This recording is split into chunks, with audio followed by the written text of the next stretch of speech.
Craze ఉన్నప్పుడే 4 కాసులు వెనకేసుకోవాలని గట్టిగా ఫిక్స్ అయింది ఈ ముద్దుగుమ్మ. అందుకే ఫుల్ ఫామ్ లో ఉన్నప్పటికీ కొత్త కుర్రాడితో జోడీ కట్టింది. అయితే భారీగా అంచనాలు పెట్టుకున్న సినిమా అడ్డంగా పోయింది.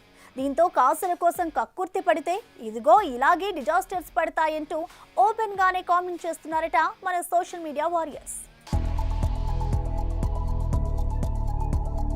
ఫామ్ లో ఉన్నప్పుడే పర్స్ నింపేసుకోవాలి అనుకుంటున్నారు మన అందాల భామలు. అందుకే టెంప్ట్ చేసే నంబర్స్ చూసి ఈజీగా డేట్స్ ఇచ్చేస్తున్నారు. అలా సాలిడ్ రెమ్యూనరేషన్ సెట్ అవటంతోనే అల్లుడు శ్రీను చేసింది శామ్. బెల్లంకొండ శ్రీనివాస్ హీరోగా ఇంట్రడ్యూస్ అయిన ఈ సినిమా శామ్ కి కాసులు కురిపించాయి. కానీ కమర్షియల్ సక్సెస్ మాత్రం ఇవ్వలేకపోయింది. దీంతో కాసుల కోసం కకృతిపడి డిజాస్టర్ ఖాతాలో వేసుకుంది అన్న కమెంట్స్ కూడా వినిపించాయి. ఇక తాజాగా సౌత్ నుండి నార్త్ వరకు గ్యాప్ లేకుండా చక్కర్లు కొడుతున్న శ్రీలీల కాస్త గ్యాప్ చేసుకొని చేసిన సినిమానే జూనియర్. గాలి జనార్దన్ రెడ్డి కొడుకు కిరీటి రెడ్డి హీరోగా ఎంట్రీ ఇచ్చిన ఈ సినిమాలో శ్రీలీలకి సాలిడ్ రెమ్యూనరేషన్ ముట్టిందని, అందుకే చేయాల్సిన అవసరం లేకున్నా చేసిందన్న టాక్ వినిపిస్తుంది.